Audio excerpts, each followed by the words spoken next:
Hey, good morning to those of you out there on the West Coast. Good afternoon to those of you here on the East Coast with me. It's a beautiful day out there, which always puts me in a really good mood. I'm going to get rocking and rolling here as soon as I turn off some of these scrolling bars that I have on here. It's early chit chat. Hi, Pamela. Thanks for always showing up, and I appreciate you coming early and on time. When people do that, it actually helps LinkedIn put the word out to other people.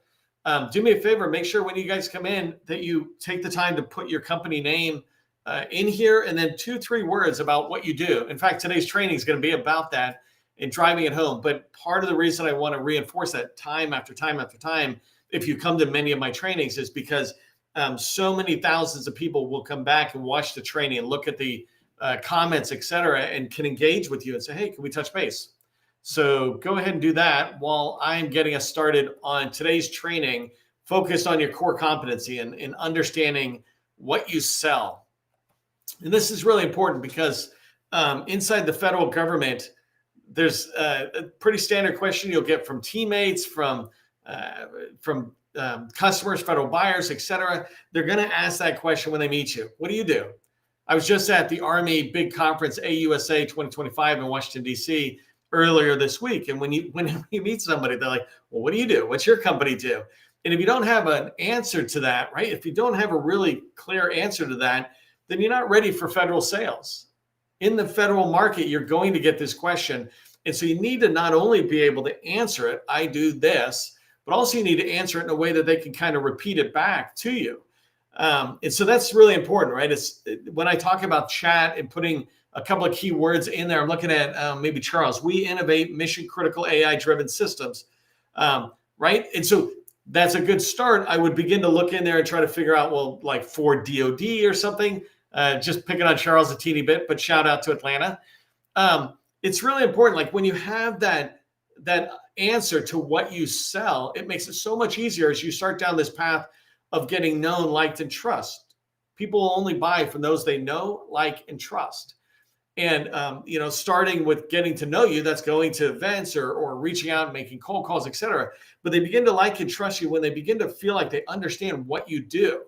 And if they can't understand what you sell, what your company does, then how can they really build any trust in there, right? They might like you personally, but they're not liking your company. And this is not in a negative way, like they dislike you. I used to talk about that. There's I like the person, I don't like the person, and I dislike it.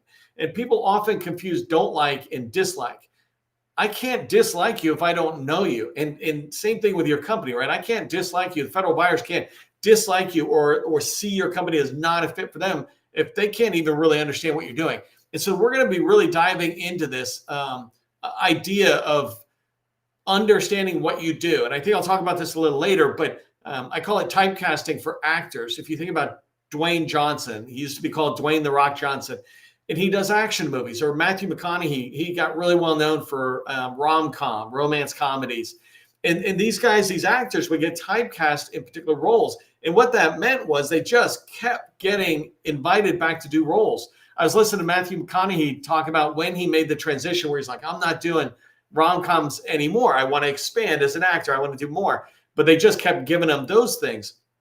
And for an actor, that's kind of tough because he wants to expand his roles and show he can do more. But they kept coming back. Hey, how about if we give you $5 million? How about if we give you $10 million? How about if we give you $15 million to do it? And, and he began to waver to go back to rom-coms. Well, the difference between Matthew McConaughey and actors and us as businesses is we'll do rom-coms all day long. If you come back to me and say, hey, I want you to do a SharePoint piece of work, I'll give you $1 million. Okay, I'll give you $10 million. Okay, I will keep doing it until you decide you're not going to give me more. And eventually I can start expanding. But in the beginning, we need to be typecast. We need to be understood for what we do. And that's what I'm going to be talking about today as it relates to your core competency, what you sell. So if you follow all that, just put core competency in the chat.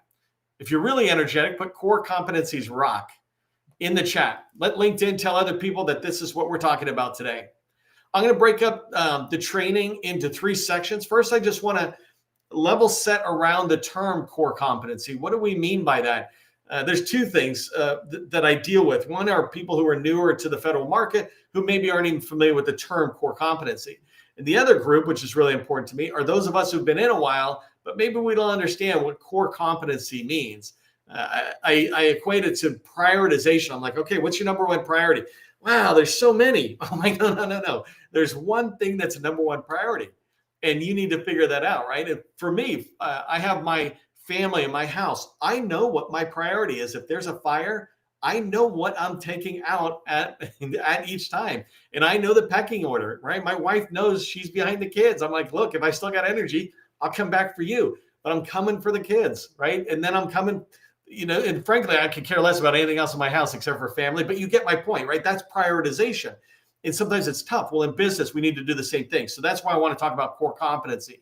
And then I really want to drive that, reinforce that through the federal buyers and teammates that are out there on why it's important to teammates and federal buyers that you specialize. You need to understand it in order to then begin to do it and feel comfortable really diving into your core competency. And the last thing I'll talk about is why a lack of core competency is preventing us from success. Maybe if you see the reasons why it's preventing you from success, you'll double down on making sure your company is clearly communicating internally and externally what your core competencies are. So that's what we're going to be talking about today. If you don't know who I am, my name is Neil McDonald. I'm the president of the GovCon Chamber of Commerce. I'm founder of Call Plan AI, and I want to welcome you to my federal sales training where I provide tips for success in the federal market. I spent 20 years in the federal market after I got out of the Army as a small business owner in 2 different companies. And since 2018, I've been teaching people like you that government contracting is not a secret. It's just a process. When we follow a process A to Z, we have repeatable, predictable results.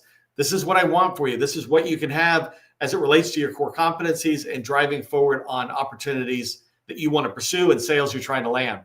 If you haven't connected with me on LinkedIn, connect with me and join 42,000 other people who are connected with me in the federal market. Most of these people are in the federal market.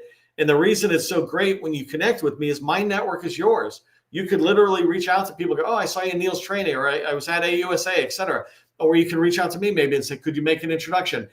Our networks combined create millions and millions of people in our network. And that comes from when you join with me or when you join with others. Like I see Charles and Chris and Kevin in the chat. Hopefully they're all connecting with each other. It doesn't mean they're always going to work together, but it means we've expanded our network. So follow me and connect with me on LinkedIn so that we can keep building that network. If you haven't subscribed to my newsletter, Government Contracting Success Newsletter, make sure you do that. I put out a ton of good content trying to help you understand the federal market more and to have more success as a government contractor salesperson.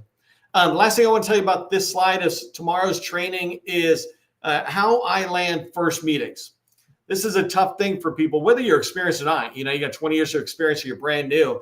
Getting a first meeting when you haven't been in a particular agency, or if you haven't been, if you don't have any relationships with an existing company, for example, getting that first meeting can be tough. And tomorrow's training, I'm going to give you my steps on how I do it. It's like a step-by-step guide for getting that first meeting. Hopefully you'll come join me. Okay, so let's get rocking and rolling.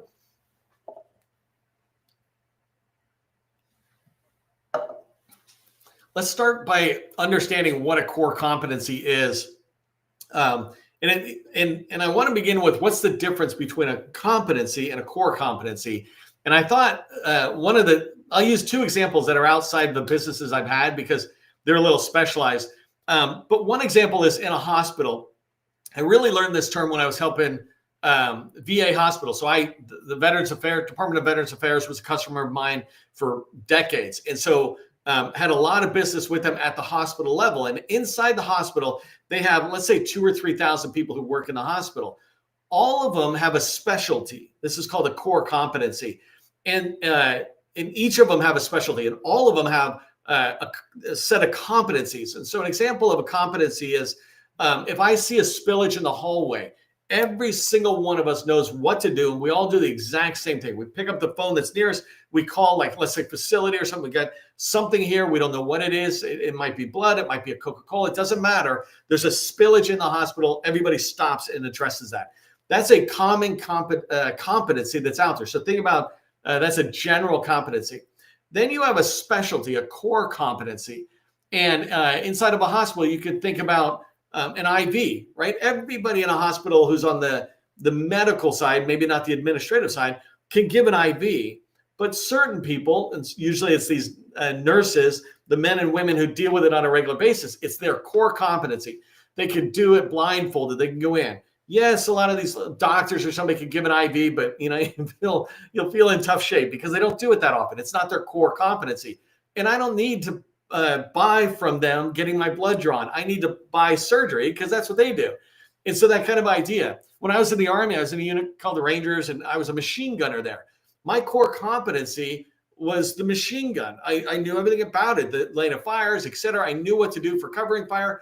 I knew everything around the machine gun. They also taught me about a Stinger missile that could take down airplanes. That was a competency of mine, but it was nowhere near a core competency. They also taught me how to draw blood and how to put IVs in. That was a competency of mine, but you really don't want to be paying me for that because I'm going to be jabbing you. I mean, I'll eventually get it.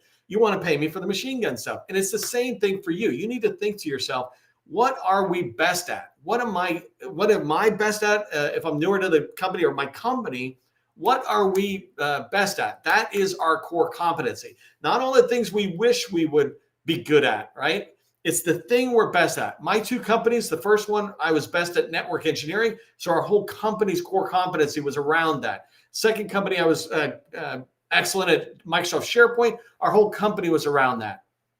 What is your core competency? Like, could you say it in one word or two words, right? And another way to be able to begin to identify what your core competency is, what are you being paid for? So if you've been in business and you got $3, $4, $5 million, you should be able to look at that and go, we get paid for this. That's our core competency. 80% of our work comes from here. That's our core competency. Just because you want to move into cybersecurity doesn't make that your core competency. It makes it an expansion area, and that's totally okay, but it's not your core competency. Your core competency is what you've been paid for. And hopefully your core competency is something that if you got more and more and more contracts, you would be able to expand into the tens of millions of dollar revenue each year. So think about, what are you actually best at and what have you been paid for? A quick sidebar, if you are brand new and you have no past performance as a company, et cetera, just think to yourself, what was my last job? What was I getting paid for? In both my companies, I was being paid as a network engineer.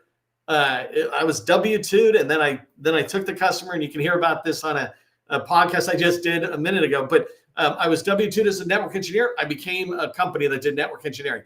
I was 1099 doing SharePoint for commercial companies. Just formed it into a company and became a government contractor with Microsoft SharePoint. So you can take what was your job, and that's now your company's core competency. Even if your company hasn't been paid for that work and you just started your business, you still have a core competency. Okay, so a couple other things about core competency that I want you to understand and kind of why to narrow down on that is there's a line that says the riches are in the niches.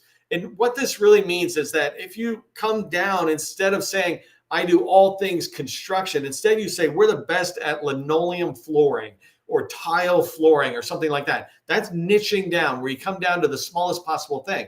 And if you're under $5 million, you want to be coming down and saying, we're the best at flooring. Or in cybersecurity, right? We're the best at risk management framework. Whatever it is in your world, you want to come down and niche down, narrow down on your specialty. And when you narrow down, that's when you get, and the idea of riches are in the niches, that's when you start winning more and more contracts, because every contract you do around your niche, your specialty, your core competency, every contract around that builds on each other, and you're able to get a bigger and a bigger and a bigger contract. The other thing that you want to pay attention to is specialization, like in that core competency. That helps you build relationship or reputation for what you do. We were known as the SharePoint guys in my last company. And so that reputation drove more and more opportunities. We would literally have $5 million opportunities just thrown in our laps because somebody knew what we did. And they're like, oh no, you got to work with them. They're the best at SharePoint. And we were. So we marketed. Okay, so think about what your core competency is. And I'd love to see you putting it in there and letting me know. Okay, so now let's talk about why buyers and teammates really need you to specialize. You need to understand this as it relates to core competencies and your success in the federal market. Federal buyers and teammates, they need you to specialize. And here are just 4 reasons on why. First off, when you think about a teammate who's got a big contract and they've got a hole, or you think about a federal buyer, they're all trying to solve a problem or achieve a goal. In federal sales, we always talk about trying to find the customer's pain points or their objectives. And so their pain points are like challenges, problems they have, et cetera. And objectives or goals are future looking. So these are the things I want or I'm needing. And what they want to know is if they've got a problem they're trying to solve or a goal they're trying to achieve, have you helped somebody else solve that problem? Have you helped somebody else achieve that goal?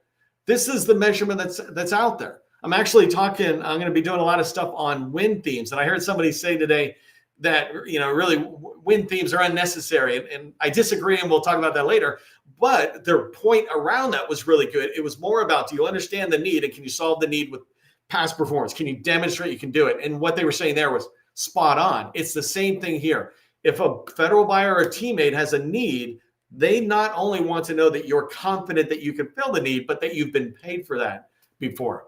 The second way of looking at this on why especially teammates would need you to come in. So if you're thinking about subcontracting under another company that's prime contracting, they need you to be a piece of the puzzle, not the whole puzzle. If I'm going to go work with company ABC or Booz Allen or somebody, they've got the whole big picture going. They don't need me to come in and say, hey, I could do the whole puzzle. I could be all the pieces in the puzzle. That's not what they're looking for. They're looking for somebody who can fill this one piece that's missing, right? Can you fill that piece? And if you can fill that piece, then you're good to go. When you have a core competency and they're looking at that puzzle image, and the only thing that's missing is, let's say, a car on some sort of image, and there's a car piece missing. If you come in and you go, by the way, I'm a puzzle piece that does a car, and you put that in, it's obvious to everybody you fit and you can help them complete the picture. So remember, as your core competency, and when you're narrowing down, we're looking for you to be a piece of the puzzle, not a whole puzzle itself. Another reason why they need you to specialize, federal buyers and teammates, is that we're looking for you to, when they're giving you this kind of work, it's a really interesting statement, giving you this work. I was watching this movie with my sons. It's an old John Wayne movie called McClintock, something like that. Anyways, in there, this guy was trying to get a job with him, and he goes, I don't need you giving me a job. It's like, I'm not giving you anything. Are you going to work a hard day's work for me? Yes. Well, I'm going to give you a fair day's wage for that fair day's work. And here it's the same thing. When you're especially thinking about working with a teammate, but when you're filling a need that the government has or that these teammates have, they're not doing you favors by bringing you on the team. You're coming in and bringing in expertise. You're filling that puzzle piece or bringing that puzzle piece to complete the puzzle. And you're not, they're not doing favors. They're going to pay you for that. And so the idea is no one's going to give you work because they're nice. Oh, you're a woman-owned small business. Oh, you're a veteran-owned small business. Let me give you work. That's not why I'm giving you work as a federal buyer. That's not why I give you work as a teammate. I give you work because you can help me finish the puzzle. You mitigate the risk by being able to do the work. You can fill the need, or you can help me achieve a goal, especially when you think about AI now. There's all sorts of future goals that no one really knows what to do. If you can bring this expertise in, that's really going to help them. And then the last thing here is, and this is a big one with small businesses. Whenever a large talks about, and you hear them maybe complaining or somebody's talking about how, man, the smalls out there are, they're unreliable or maybe they don't fill the work. Just because they're talking that way doesn't mean it's not true. And I know this sounds a little weird, right? But yes, small businesses are incredibly valuable to federal buyers and to teammates. But sometimes large primes in particular have been screwed by small businesses. We get a subcontract with them, and then the first thing we do is go, hey, can you help us fill the position? It's like, what are you talking about? Like, that's your job. And by the way, don't worry, I can knock small or large in equal ways, right? All of us have our challenges. But at the moment, I'm talking about when you're trying to go to a teammate, a big thing they're looking for is that you can do the job independently. So if they bring you on to a contract and you're going to do a piece of the work, they need to know not only will you do that work independently, but you'll make them and the whole contract look great to the customer. You will be part of the puzzle, not an independent puzzle all on your own as part of their contract. And so they want to have confidence that you can do that job without supervision. One of the ways that you can give them confidence is to show them that this is your core competency. This is your area of specialization. We have been paid for this numerous times before. And again, if you're brand new, just go team up with a company doing $1 million or less, and they will help you begin to build that past performance without requiring as much from you. So hopefully this makes sense, right? Why they need you to specialize, because you're filling a need that they have, and they want to know that you will fill that in a way that delivers success.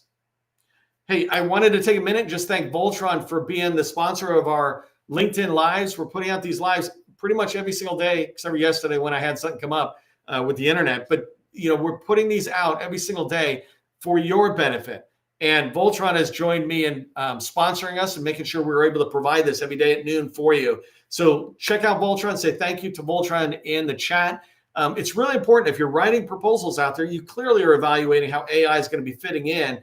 And with Voltron, it's not just about an AI tool, but they're here to help you write more winning proposals, right? Take a solicitation and make it, turn it into a clear, compliant, compelling, and convincing proposal within a matter of minutes, not weeks, And so it's this idea of being able to do more with less and do it right is something Voltron can really help you out. So check them out. Thank them at the very least, because I appreciate them. Okay, this last slide here, what I want to talk about is why a lack of a core competency, why your company not really being able to articulate the answer to what do we do, right, with a core competency is going to prevent your success. It's really important to understand this. Things we do can prevent our success out there. A really simple example is if I do these live events, but then I don't, put them up on a podcast or something, well, then no one's really going to know me beyond the initial audience I have. But if I do certain things, I can begin to get better. But I also, if I keep my message around federal sales, which is my area of expertise, I begin to get known for that. That's my core competency. You too, though, you need to be tracky on this. And if you don't have the core competencies, they really begin to impact you negatively. There's a line out there that says, if you chase 2 rabbits, you're not eating dinner tonight. And that's what I mean by this first bullet here is when you sell everything, you're going to chase anything. And when you chase anything, you're not going to eat. You're not going to win contracts. Think about this right now. There are small businesses, and you might be one of them, that go in and say, we sell cloud, cyber, and data. We do software development and help desk and all these things. These are many, many different things. You might sit there and say, oh, my core competency is information technology or IT, but that's not tight enough, right? And the problem is, when you have that, you start chasing opportunities that are in all these different areas. And when you do, you can't specialize not only in the work that you do, but in the content that you write, in the way you talk to a teaming partner or a federal buyer. None of that is consistent. You're bouncing around because you don't have a single message. But if all you talk about is, linoleum flooring, like I talked about, or all you talk about is SharePoint development, every single time you talk about it, you're going to get better at the message that you're delivering. Every time you look for opportunities or communicate to people what opportunities you're looking for, it's going to become more and more clear how people like me and others can help you find the opportunities at work. But you can't do that when you're chasing everything. And chasing everything is saying you do everything.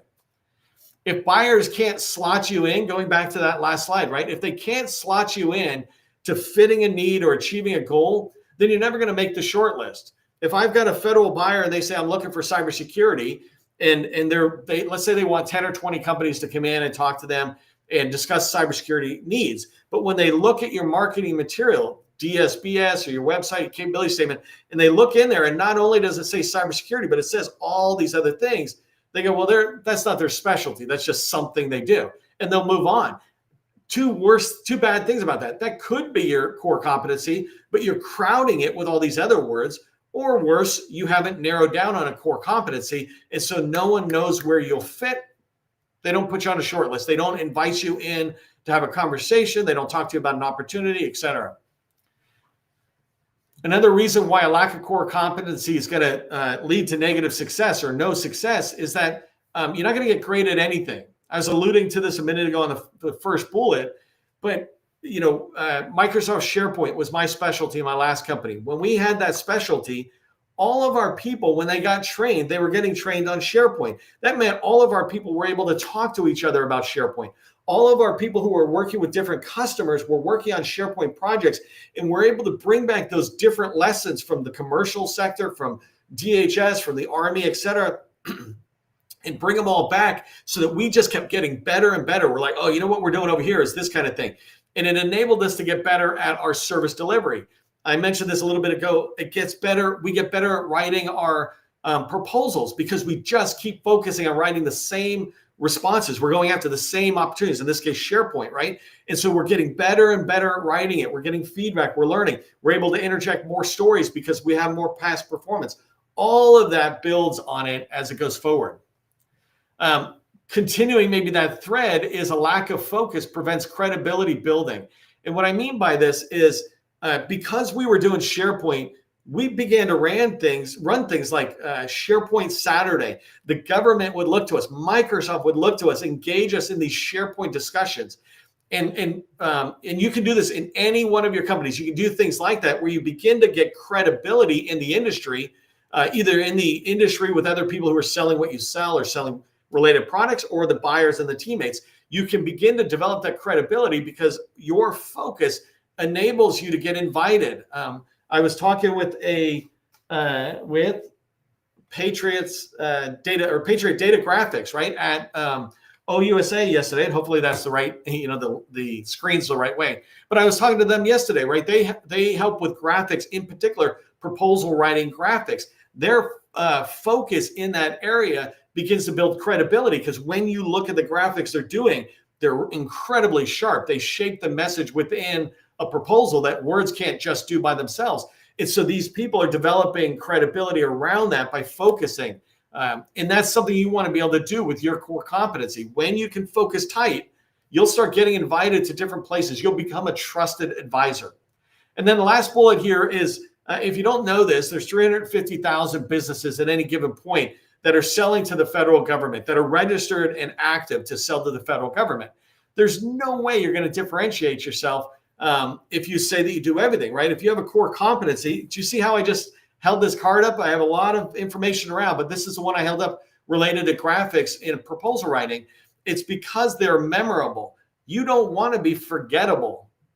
You want to be memorable. You want them to typecast you. Oh, they're the graphics people. These guys might be able to do more. Look, this is the third or fourth time I held up the card and they're not paying me. I can recognize where they fit in. So I want you to sit there and have the focus around your core competencies so you are memorable, not forgettable. Because like I wrote here, if you're forgettable, it's fatal. You don't want people to not think of you. In fact, it'd be better if they thought badly of you. At least they're thinking of you. Maybe that's debatable. All right, here's what I want you to remember from today's training, because it really is about answering that question, right? What do you do? So the first thing is just remember the difference between core competency and competency. Competency are all these areas you could do, and you have a lot of them perhaps. But figure out, what are you the best at that could generate $1 million or $10 million in revenue for your company over the next couple of years, right? What are you best at? That is your core competency, and it is one thing. It is not core competencies. It's your core competency. What is it? Second thing here I want you to remember is fully embrace being typecast like the actors, like Matthew McConaughey and rom-coms, right? You want people to keep throwing movies at you. Oh, I got another movie for you. Here's another $5 million. Here's another movie. Here's another contract. Here's another opportunity to participate with us, right? When you get known, when you get known for one thing, you're being typecast in business for government contracting. That is a very good thing. And the last thing, I kind of alluded to this already, is have the answer to what do you do really ready, right? And in fact, I might start asking that in this training as I go forward to say in comments. It's like, answer what do you do in the chat, right? Let me know. When you can say that in a really clear way, it makes it easy for me and everybody else to remember you. And by remembering you, we perhaps are bringing you forward towards opportunities. Hopefully you found value in the training. If you did, say thanks to Voltron. I appreciate them sponsoring it. By the way, I've got Call Plan AI. I'm building out this product and tool set to really match the training I do. So if you're looking to start and build relationships, really reinforce that, check out Call Plan AI. I'm giving 90% off right now for early subscribers because I'm working with you as I'm making it better and better. But Brett, one of our subscribers, made a really good point. I do a 1-hour Zoom call. I charge $500 an hour. Right now, if you subscribe early, you get access to me every day at 3 o'clock, basically 3 to 4, for just the price of the subscription. No one gets that. So it's a really good chance for you to come in and ask me anything around GovCon as I'm building out Call Plan AI. So I'd love to have you in there. It's early subscribers only, meaning you're willing to participate with me, give me feedback, etc. All right, just remember, government contracting, it is not a secret. It's a process. Part of the process is ending on time. I'm on time. I'm out of here.